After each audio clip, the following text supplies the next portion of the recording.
Yo no sé ustedes, pero cada domingo es un gozo ver sus rostros sonriendo. Es el deleite que uno obtiene cuando uno sabe que uno viene a adorar al Señor. Visita que está aquí, gracias por habernos acompañado en el día de hoy. Es nuestra oración que si estás aquí, así como estábamos cantando, que el anhelo nuestro es estar en la ciudad de Dios. Nuestro anhelo es que tú también estés con nosotros en la ciudad de Dios, adorando a nuestro Rey de Reyes y Señor de Señores. Así que oramos que si ya conoces del Señor, seas edificado o edificada para santificación. Y si todavía no conoces de Cristo, que el Señor hoy te conceda el arrepentimiento y puedas venir a Él. Así que me gustaría que pudiésemos orar. Dependiendo del Señor, ciertamente esta es su palabra.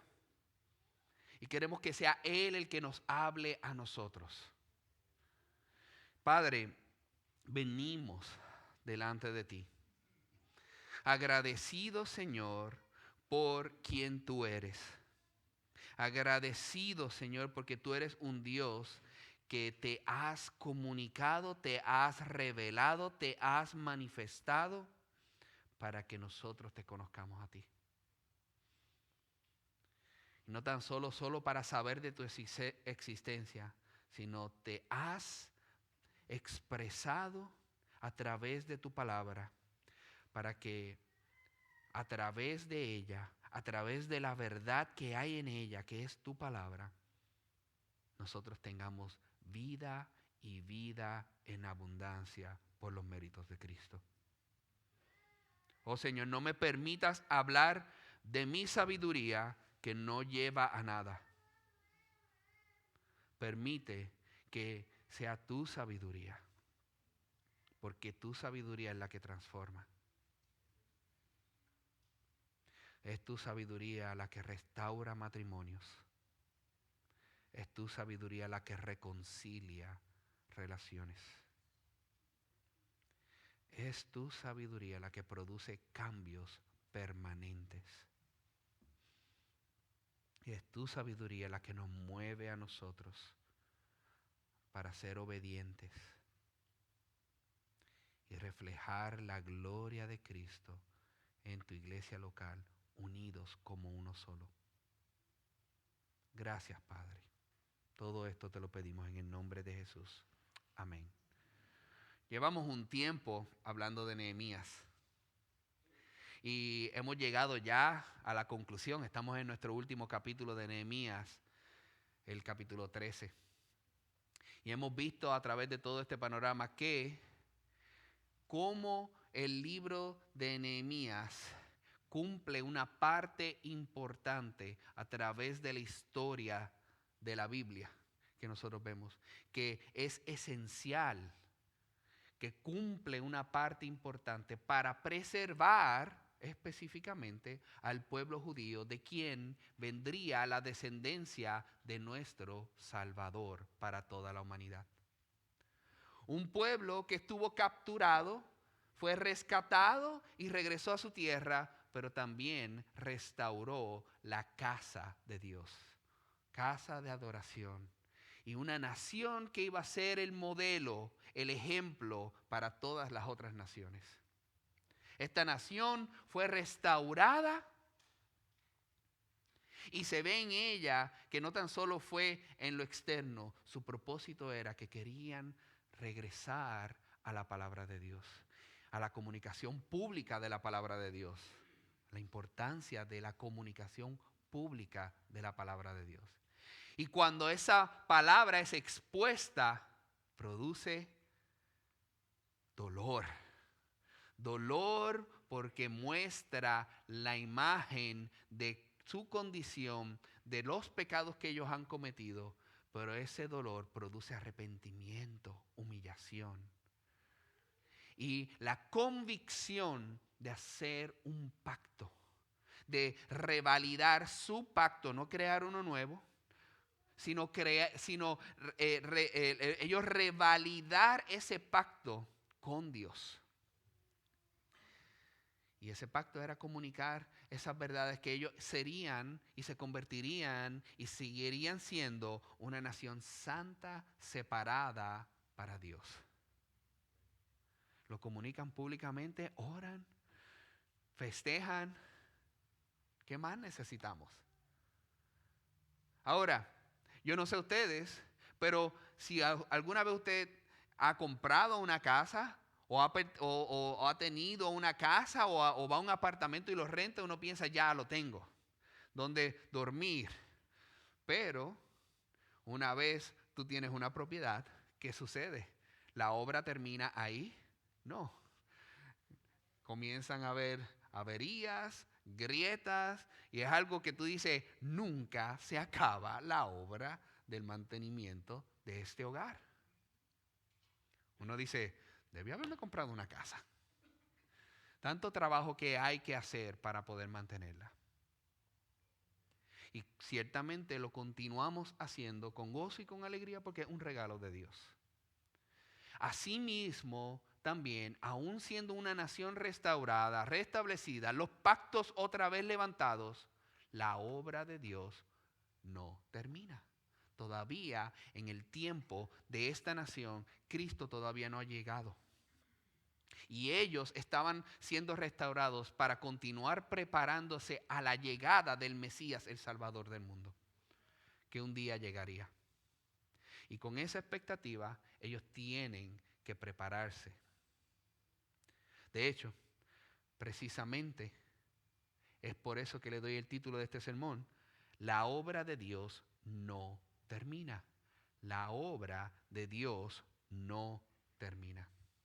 Y vemos al principio, estos primeros 3 versículos de Nehemías capítulo 13, que vemos la vida de ellos restaurada y ellos procuran seguir buscando la verdad y los principios a través de ella, de la ley de Dios. Y el Señor les muestra ahora algo adicional. Les muestra que los amonitas y los moabitas no debían entrar jamás, nunca en la congregación de Dios. Y da la explicación de ello. Es porque ellos eran enemigos y querían hacer daño, aún aunque pareciera que estuviesen junto con ellos para hacer bien. Hemos visto continuamente que fueron influencias para el pueblo de Israel. En vez del pueblo de Israel siendo ellos influencia para los amonitas y ellos adoraran al verdadero Dios, sucedía lo contrario. Cada persona era influenciada de manera negativa y siempre se alejaban de Dios. Eso nos muestra a nosotros la responsabilidad de las decisiones que nosotros tomamos y las cosas que nosotros permitimos. Ahora, algo bueno es que ellos toman acción, son obedientes y comienzan a limpiar la casa. Pero antes de que sucediera eso, Nehemías nos relata aquí, en estos versos 4 y 5, que antes de que sucediera esto, un dilema había. Nos topamos con el evento chocante y confrontador de que el sumo sacerdote Eliasib, que estaba a cargo del templo, que le daba paso, organizaba la parte del templo, era pariente de Tobías. Que si han estado pendientes a la serie que se ha estado predicando, Tobías era enemigo del pueblo de Israel. En otras palabras, siendo enemigo con el sumo sacerdote, establece relación. Pero no tan solo eso, sino que Tobías era amonita, siendo un enemigo por nacionalidad y también por convicción. Esto significa que había un peligro de infiltración dentro de esta nación en el punto más alto de la nación judía, que es precisamente la adoración al Señor. Y siendo pariente, yo no sé ustedes, pero algunas veces nosotros, con las personas que tenemos relaciones de confianza y queremos buscar un empleo, una posición, queremos ayudar a esa persona, ¿verdad que sí? Alentarlo a ver en qué manera podemos ayudarlo para que esa persona pueda ocupar esa posición.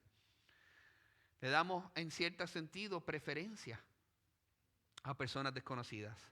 ¿Y qué fue lo que hizo Eliasib? El verso 5.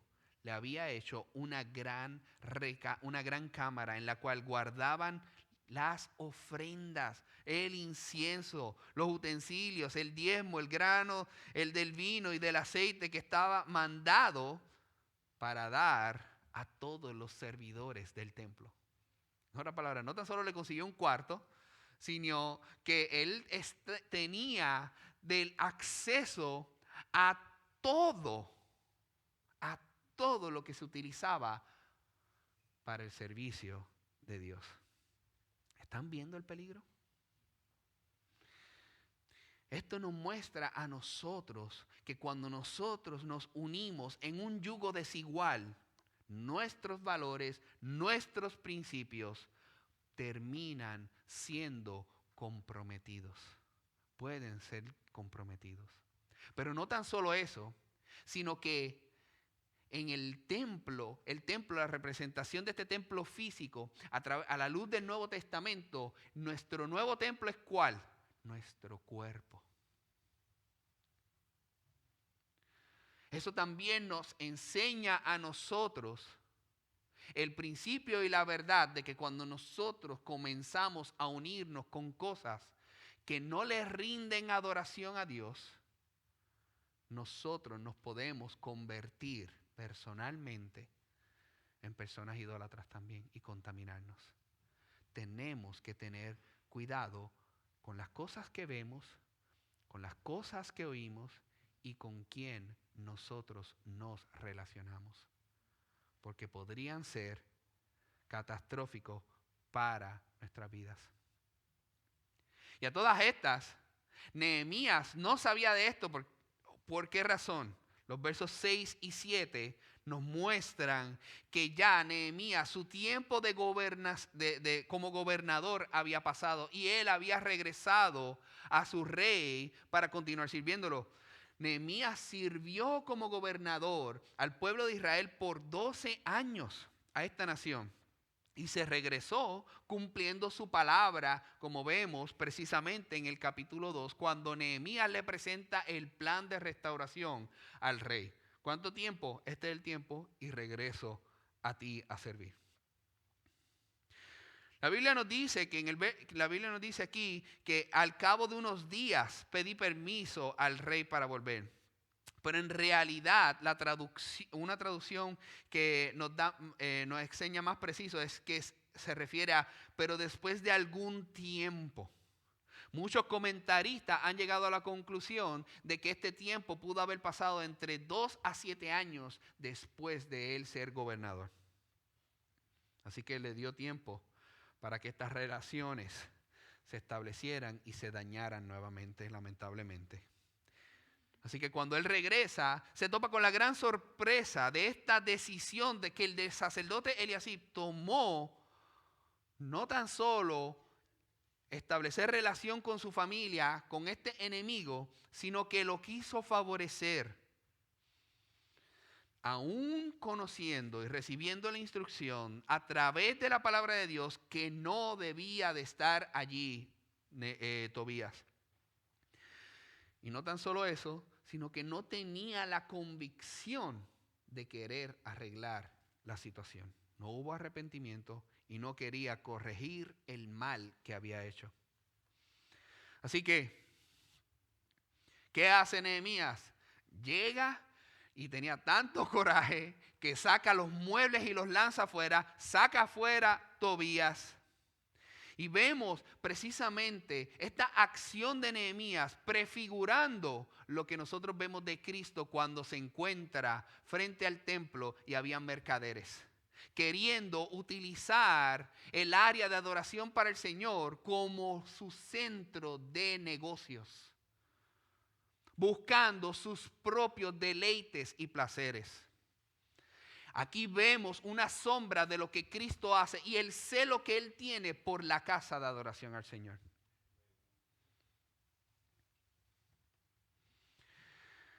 saca sus muebles y comienza a purificar todas las áreas en donde él pensaba que hubo contacto. Asimismo, nosotros debemos de considerar que si hay algo que contamina nuestra vida, que está contaminando nuestra vida, ya sean los foros sociales, la pornografía,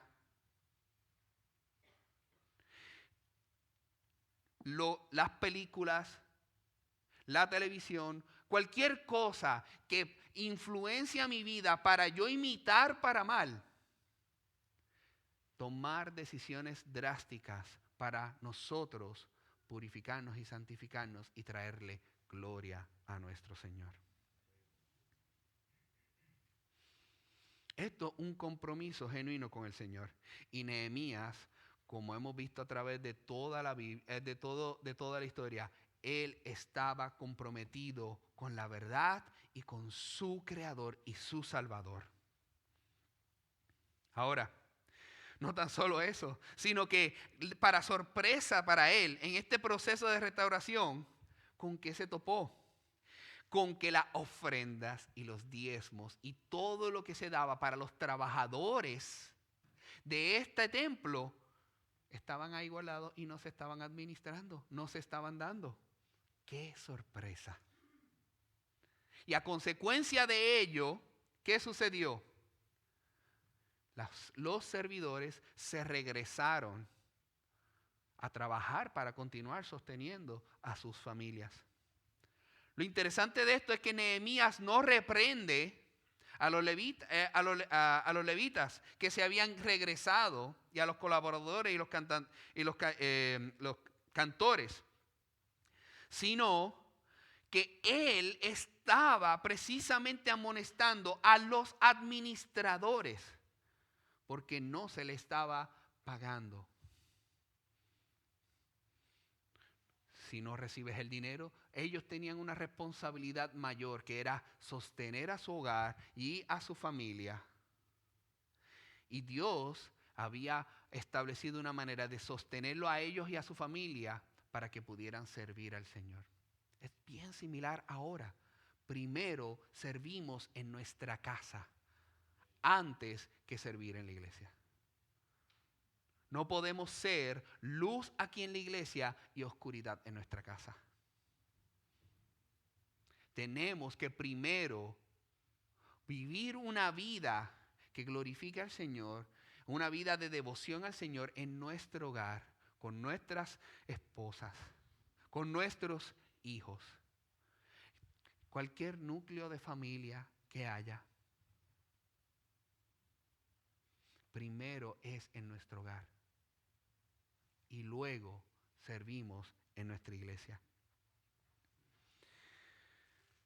Los levitas, al ver la hipocresía de estos funcionarios, permitieron que su antiguo enemigo Tobías se instalara en el templo, y eso produce desánimo. Y la gente, el pueblo, dejó de diezmar, dejó de ofrendar. Vieron corrupción en el liderazgo.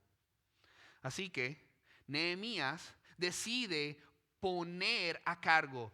De nuevo los llama, vengan, vamos a regresar a nuestros puestos. Este dinero que ya había reservado te los vamos a pagar para que puedas sostener tu familia. Esto es importante que se continúe cumpliendo. Y la gente regresó a diezmar.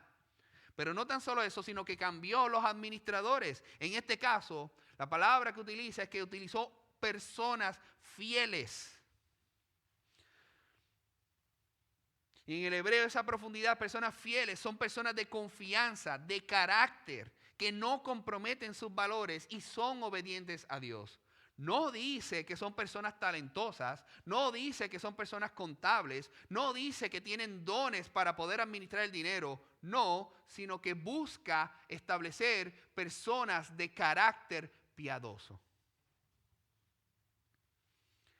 Es lo mismo que nosotros estamos viendo en el Nuevo Testamento.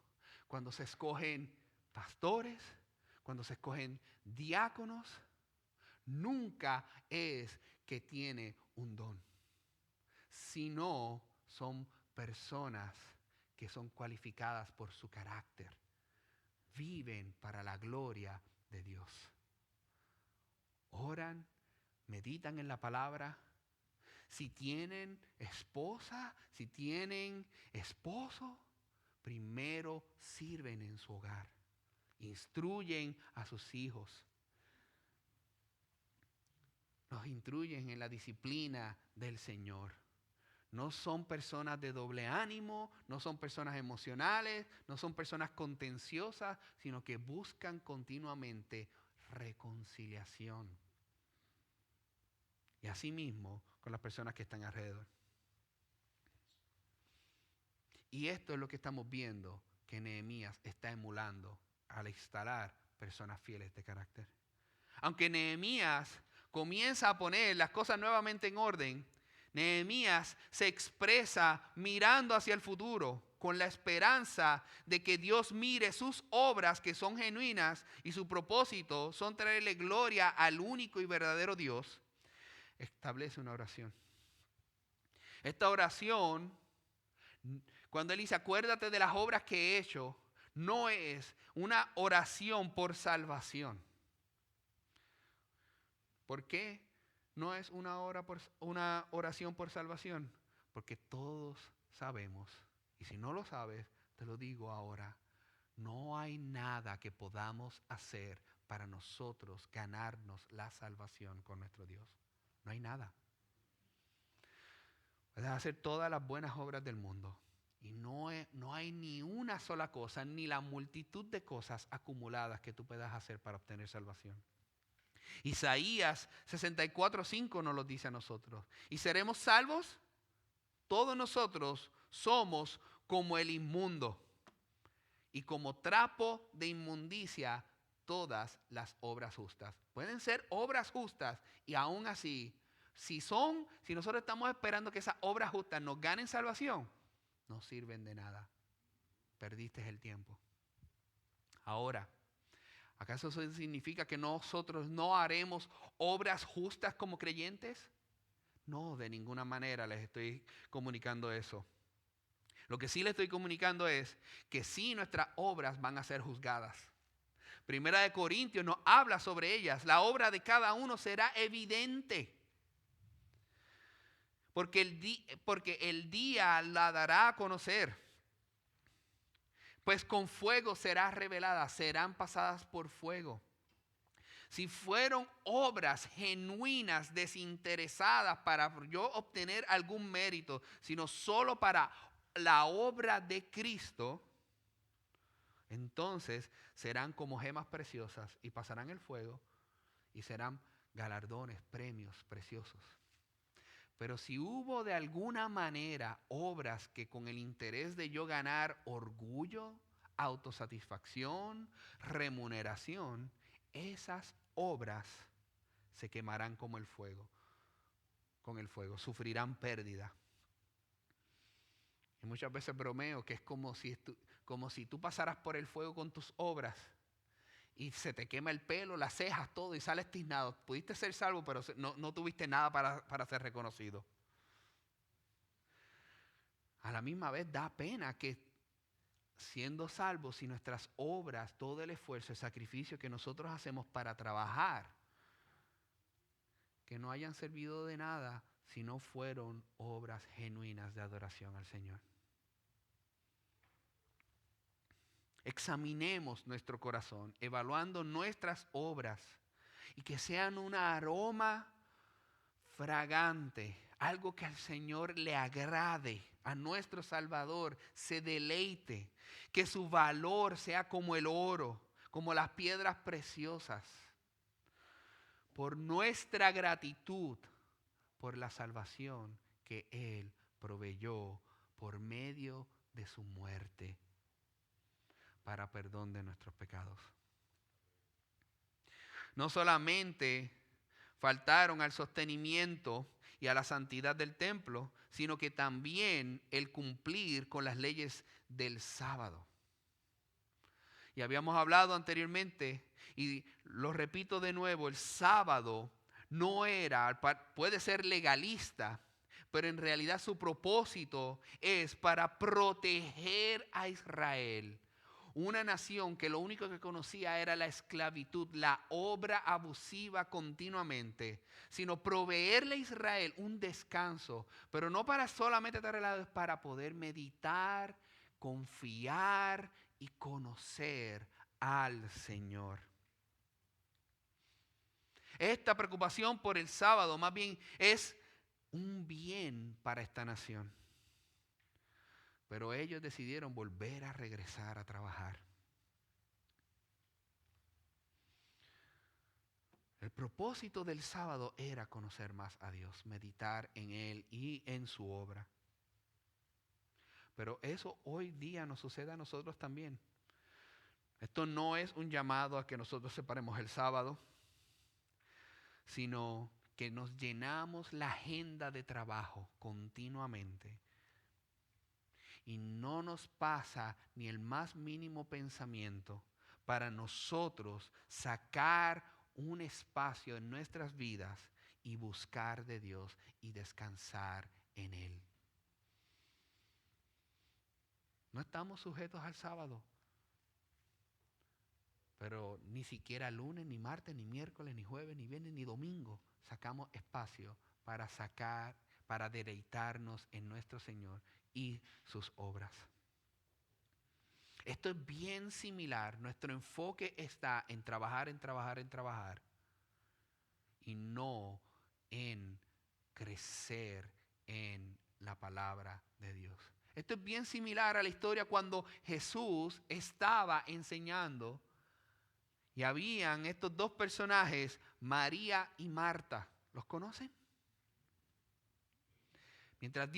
Mientras Jesús, Dios hombre, ahí estaba hablándoles, enseñándoles. Una estaba recibiendo la palabra de Dios y la otra estaba afanada, trabajando, exhausta.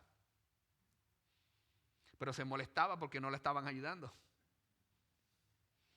Eso no sucede aquí en los hogares cuando alguien está trabajando exhaustivamente y el otro está sentado en el mueble. Eso no pasa. Aquí Marta estaba afanada.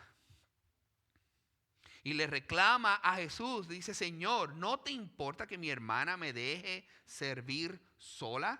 Dile que me ayude.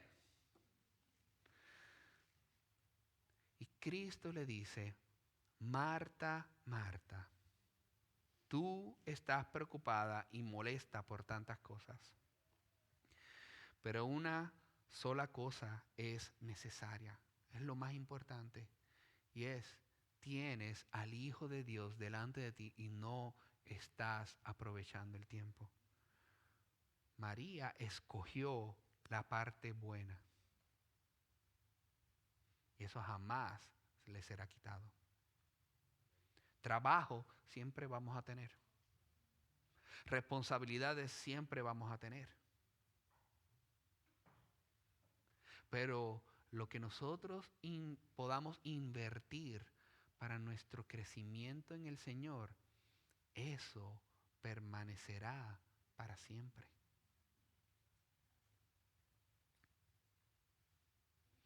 Así que, si está inclinado a pensar que para estar bien delante de Dios debes hacer algo que es agradable delante de Él, pero primero piensas que necesitas hacer todas estas tareas, no quiero que vivas engañado o engañada.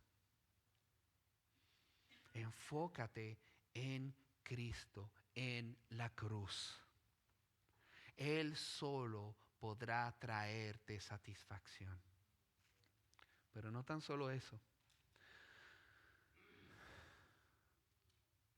Cristo murió en la cruz para satisfacer la ira de Dios, para que puedas descansar en Él y que puedas ver su justicia y recibir su justicia, para que cuando estés delante de Dios, la justicia de Cristo te sea a ti convalidada, imputada. No hay ninguna obra que tú necesites hacer. Y si esto todavía tú no lo has abrazado, ven hoy. Arrepiéntete de esos pecados Y no pienses que haya nada que tú puedas hacer para reponer. Descansa en Cristo. Qué bueno que no tienes que hacer nada. Ya Cristo lo hizo todo.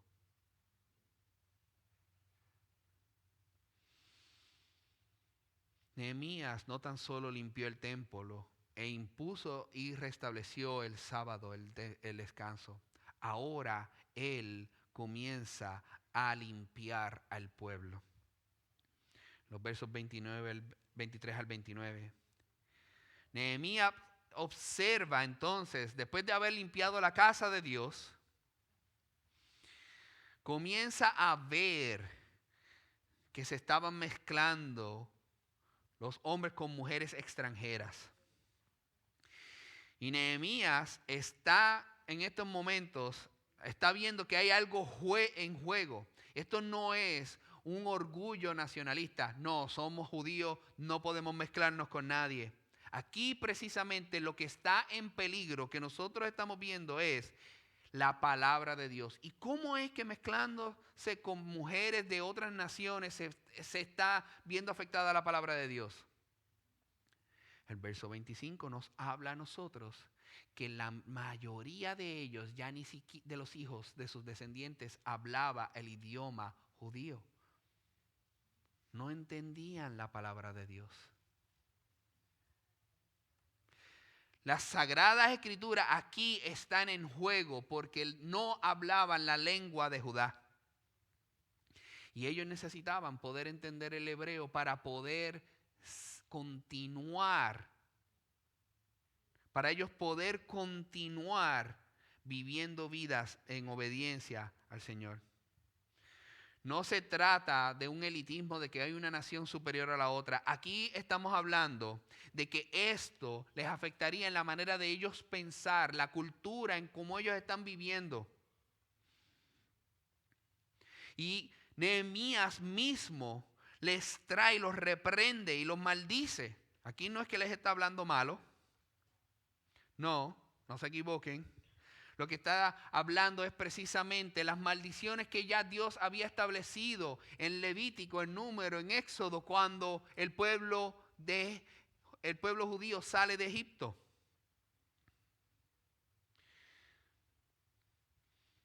Y continúa y los golpeó a algunos de ellos y les arrancó las barbas, agarrándolos por el cuello probablemente. En ese momento yo digo, eso ya es un poquito demasiado violento. Y digo, wow, yo no sé, Nehemías, como que cógelo suave. Pero me creó la curiosidad de indagar más estas acciones que él cometió. Y la verdad que eran acciones que en el Antiguo Testamento se utilizaban para humillar a aquellos que habían cometido pecados públicos. O meramente humillar. Lo vemos precisamente en 2 de Samuel, cuando los soldados de David van al rey amonita porque David quiere establecer con ellos una alianza de paz. Y ellos van en confusión de que pensaba el rey amonita que ellos venían en realidad como espías, los devuelve humillados, cortándole las batas hasta el punto que se le veían las nalgas. Y les recortó hasta la barba a ellos y les rapó el pelo. Y asimismo los envió de vuelta a la nación. Y era comunicando que iba a humillar a cualquier persona que llegara a ellos. Y aquí Nehemías está precisamente comunicando un celo, que si ha cometido un pecado así de público, estos líderes, estas personas que la gente lo está mirando, que él los humillaría de parte de Dios. Esto no es ahora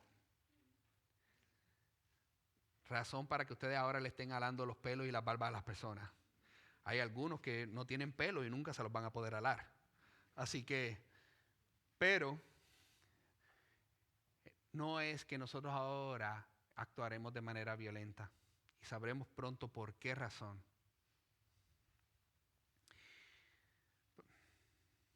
Nehemías ve que los obliga a ellos a restablecer el juramento ante Dios. Y les dice y les recuerda que no debían, que era parte del pacto que ellos habían revalidado, que no entregarían a sus hijas a otras naciones. Y no las darían. Y les recuerda por qué. Les dice, ustedes no se acuerdan que Salomón, con toda la sabiduría que tenía, pecó por eso mismo. Con toda la sabiduría que Salomón había recibido de Dios, al haberse mezclado con mujeres de otras naciones que adoraban otros dioses, eso introdujo a la nación idolatría,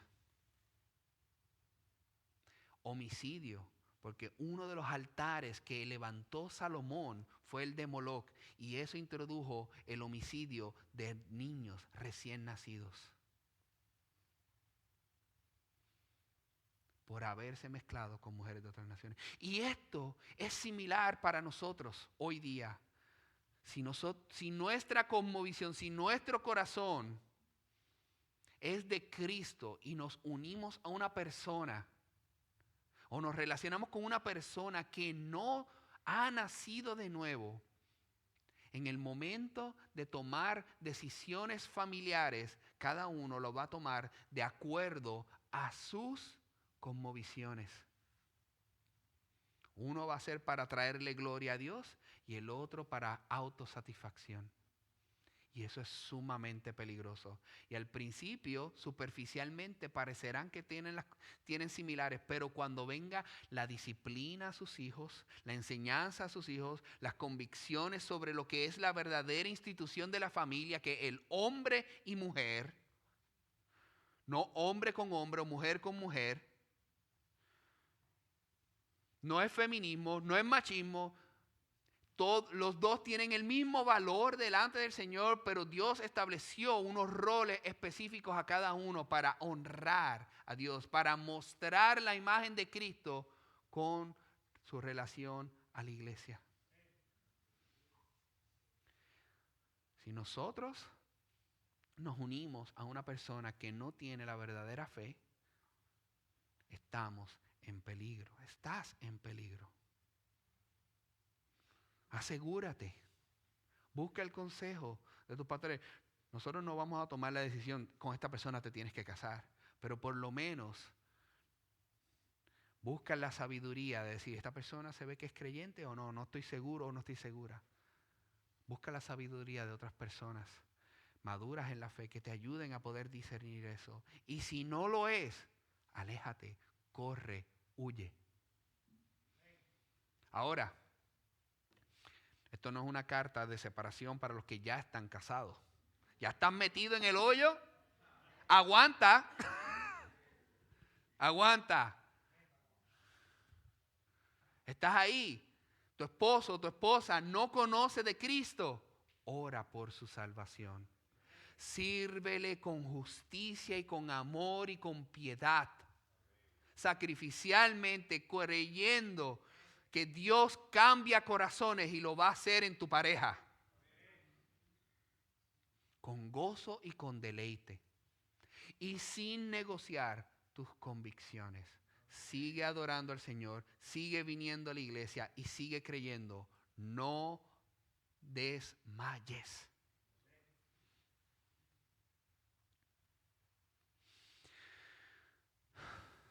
La magnitud de los problemas de los matrimonios mixtos nos refleja a nosotros un peligro bien grande. Porque hay personas que tienen la intención genuina de hacer daño. Hay personas que sí quieren hacer daño intencionalmente. Y la Biblia en el Nuevo Testamento le llama a eso lobos vestidos de ovejas. De hecho, yo les he dicho, por favor no me juzguen, me gustan las películas. Tengo hija, así que las películas de princesa es algo que se ve muy a menudo. Pero hay un denominador común en todas ellas, desde Blancanieves hasta Frozen. todas ellas han sufrido una traición y hay una persona que está inmiscuida entre ellos, haciéndose pasar por una persona buena y gentil, y ellos son engañados, pero tienen la intención de matar, de destruir, de abusar. Y esto precisamente es lo que está sucediendo aquí a través de Nehemías, cuando ve específicamente que no tan solo Tobías estaba en el asunto, sino que Sanbalat el horonita se había convertido también parte de la familia de Eliasib. Estaban rodeados ya de enemigos desde adentro.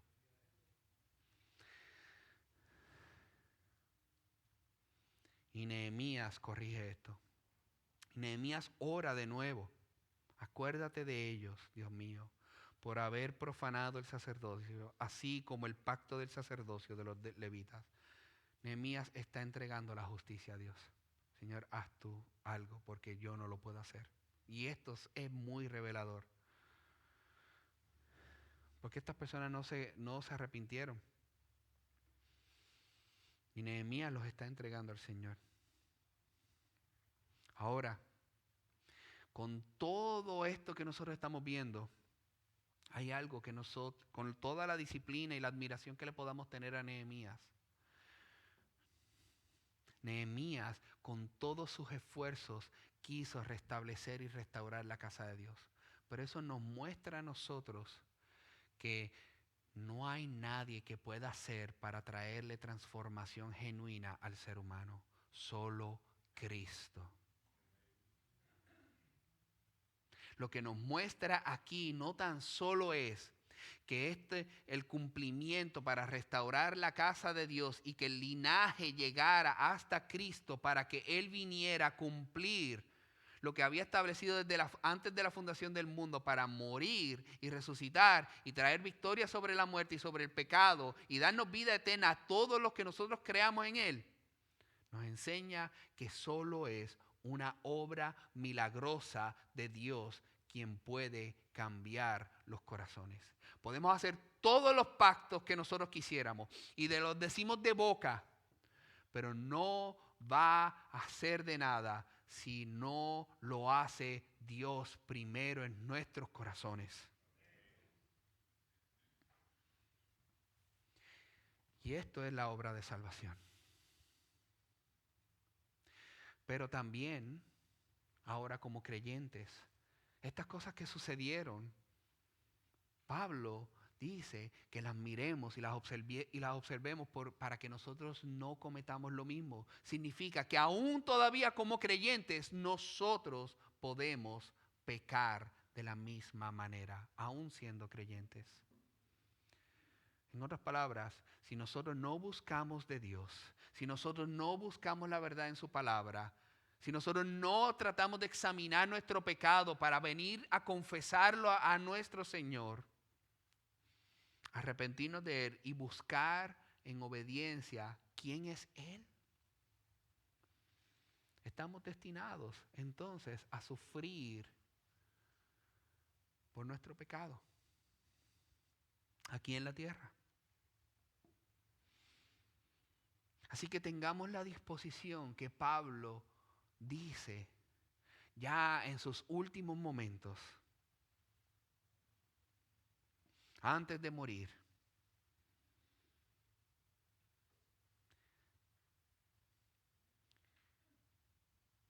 que él dice, todavía no lo he alcanzado, sino que prosigo hasta la meta. Y cuando llegue ese último segundo donde ya podamos también decir, ya he corrido la carrera, he peleado la buena batalla. Ahora voy a mi Dios, confiado de que Él me ha preservado hasta el fin. Y me deleito de que las obras que he hecho no es para mi orgullo, sino de que fui fiel a mi Dios. La obra de Dios no termina. Prosigamos fielmente a Él. Oremos. Señor, venimos delante de ti. Padre, confesando nuestro pecado delante de ti, Señor, que muchas veces, así como el pueblo de Israel ha decidido tornarse en contra de ti, aún estableciendo pactos y restaurando tu casa, nosotros podemos caer en lo mismo, Señor. Nos unimos a idolatría buscando nuestros propios placeres y deleites. Nos ocupamos en las cosas del trabajo, en nuestros afanes, y nos olvidamos de buscar la piedad.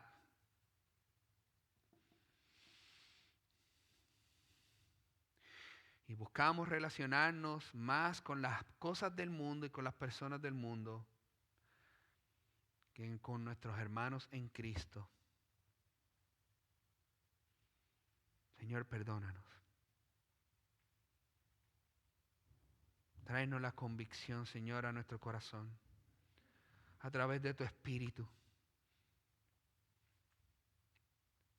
para que nosotros seamos fieles a ti.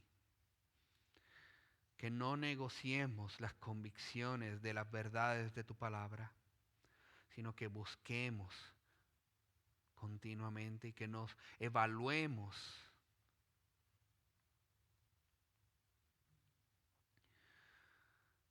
dónde está nuestro pecado para confesarlo a ti y descansar en el trono de la gracia que nos provee perdón. Gracias, Señor. Tráenos fuerzas. Y gracias, Padre, porque tú nos traes esto a la luz. Nos deleitamos en ti, en el nombre poderoso de Jesús. Amén.